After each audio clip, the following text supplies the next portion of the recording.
Donc, bienvenue tout le monde. Aujourd'hui, je vais vous montrer rapidement comment on fait pour tweaker une manette de Super Nintendo pour éviter les diagonales accidentelles. Donc, si vous avez acheté une manette récemment, vous avez peut-être remarqué que des fois, vous poussez d'un côté involontairement. Ça, c'est parce que les contacts sur la manette sont justement un petit peu trop collés. Puis quand vous pèsez vers la droite, s'il y a moindrement de pression vers le haut, vers le bas, ça va enregistrer le contact, donc vous faire une diagonale à la place. Fait que c'est ça, on va sauter rapidement dans le tutoriel.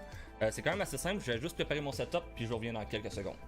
Donc personnellement j'ai acheté une 8-bit DO qui est une marque un petit peu plus, si on peut dire UP, de manette de Super Nintendo, pour justement les émulateurs, les trucs comme ça, donc c'est branché par USB. Il y a plusieurs autres modèles, comme mettons j'ai acheté celle-là ici qui est une manette de rechange, là. Ça coûte comme une douzaine de dollars. Ça va être un petit peu plus complexe sur eux parce que les contacts sont un petit peu plus collés, mais c'est faisable quand même. J'ai aussi des manettes Kiwata, les Kiwata fonctionnent aussi très bien. Mais aujourd'hui c'est avec ça qu'on va prendre l'exemple parce que justement il faut que je la prépare parce que je vais pouvoir jouer avec dans pas long. Vous allez avoir besoin de deux choses dans le fond, tout simplement. J'ai ça ici qui est un renforcisseur pour les feuilles de cartable. Donc c'est les petits ronds blancs qu'on met autour des feuilles de cartable pour les renforcer dans des cartables, des trucs comme ça pour pas que ça déchire. Vous pouvez trouver ça n'importe où, là, que ce soit Dolorama, Bureau en gros. Vous allez avoir 45 feuilles de même pour une pièce et 20. Donc c'est vraiment pas compliqué. C'est ça qu'on va se servir pour justement limiter le contact sur le D-pad de la manette 8-bit DO aujourd'hui. Donc, l'embout, je vais vous montrer rapidement. Ça et tout, ça va dépendre de la manette, là. J'aurais pas le focus correct, hein. C'est un contact vraiment c'est un embout vraiment spécial en fait. C'est pas du tout ce que je vois régulièrement. Sur mes autres manettes, justement, un peu plus cheap, c'est des embouts de tournevis réguliers. Avec juste une plus petite pointe. J'ai acheté personnellement un kit comme ça ici, que j'ai trouvé pour 25$ au Walmart, dans mon cas, mais clairement vous pouvez en trouver ailleurs. Donc j'ai pas mal tous les embouts nécessaires pour faire ces travaux-là. Puis ce qui est cool, c'est que c'est électrique, en plus d'éclairer. Donc c'est vraiment ça coche. Pour ouvrir la manette, on a 5 vis à l'arrière, donc je vais procéder tout de suite, puis on va ouvrir. Je pense que j'ai pas besoin de vous expliquer comment on dévisse une vis. Hein. M'a me fier à vous pour être capable de faire ça. Donc un coup que c'est fait, on prend ça ici, on fait juste les mettre de côté. On va perdre les vis, ils restent dans leur socle. Donc on est tigidou. Donc ça c'est l'intérieur de votre manette. Bien sûr en ce moment est à l'envers, c'est-à-dire que les boutons sont de l'autre côté. Ça c'est juste l'interface du derrière de la carte mère. Donc on peut tout soulever. Toujours faire attention, essayer de... C'est quand même fragile, ça reste des components électriques. Salut PA. Donc, si on tourne ça ici, vous avez ici les fameux contacts. Là, laissez-moi vérifier lesquels sont lesquels. Des pads, c'est-à-dire des pads, c'est les contacts qu'on a ici. Donc, tout ce qu'on a besoin de faire réellement, c'est de créer un contact un petit peu moins gros pour que la manette soit pas mal prise dans tout ça. On va baisser ça un peu. Donc, on va placer des petits anneaux renforcisseurs autour du contact. La première étape, logiquement, aurait été de l'essayer, chose que je n'ai pas fait.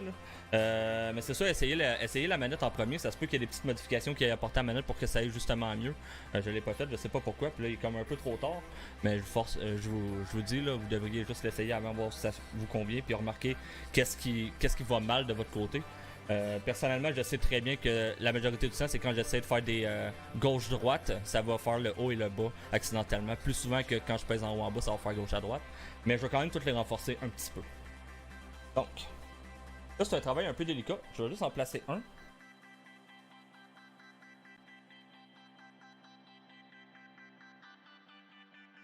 À savoir que vous allez en mettre vraiment plusieurs, un par-dessus l'autre. Fait que c'est quand même important que ce soit centré. Parce que si vous êtes moindrement sur le côté, à un moment donné, le contact se créera juste plus. Fait qu'il faut que ce soit vraiment bien centré sur chacun des contacts. On continue de même. On en met une coupe. On va commencer par en mettre un à chacun. Personnellement, je sais que ça sera pas assez. Parce que je pèse quand même assez fort sur mes boutons. Fait que ça me gêne pas trop d'avoir 4-5 d'empilés. Question de vraiment limiter le contact.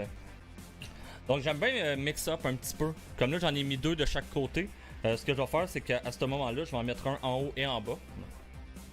Ça va créer un petit peu de hauteur sur les rebords, soit entre les deux contacts. Donc, comme vous voyez, là, ça interlape un petit peu. Donc, ça veut dire qu'à cet endroit-là, il y a littéralement 3 papiers de hauteur et non 2. Right? Fait que ça va vraiment créer comme un genre de balancier. Il va vraiment falloir mettre une pression vraiment supplémentaire pour peser en haut et en bas. Personnellement, je suis un petit peu perfectionniste. Fait que je fais vraiment attention que tout soit bien centré et super bien placé. Je sais pas à quel point c'est tant nécessaire, c'est le même que je le fais. Si vous voulez botcher puis regarder si ça marche pareil, c'est bien votre choix. C'est guidou. Donc tout ce qu'il nous reste à faire, c'est essayer de la remonter. Toutes les manettes se remontent un petit peu différemment. Si vous avez des manettes un peu plus cheap, comme je vous disais tantôt, là, des manettes comme ça, faites attention, les boutons LPR ils s'enlèvent carrément quand vous ouvrez la manette, sont lousses dedans. Donc c'est un petit peu un problème. Les 8 vidéos n'ont pas ce problème-là, tout reste bien en place. Donc là, on va. C'est ça, à l'intérieur, j'ai jamais monté de cet angle-là. Parfait, donc tout vient de rentrer. Quand je pèse dessus, il n'y arrive plus rien. Donc je sais qu'ils sont bien mis en place. Je sais à pogner là dessus. On met ça sur le top. Regarde de même et on revisse le tout. Donc voilà, ma 8 vidéo est 100% fonctionnelle et j'ai tweaké un petit peu. Je vais pas passer au test. Si jamais ça fonctionne pas de cette façon-là, vous pouvez toujours la réouvrir, remettre d'autres papiers, en enlever, ajuster le tout. C'est vraiment une question de goût rendu là, je crois. Donc voilà, j'espère que ça vous a plu. Si c'est le cas, n'oubliez pas de lâcher un petit pouce bleu, lâcher un subscribe au channel, puis en espérant vous revoir bientôt et en espérant que vous ayez de bonnes parties avec votre nouvelle manette qui fonctionne maintenant à merveille.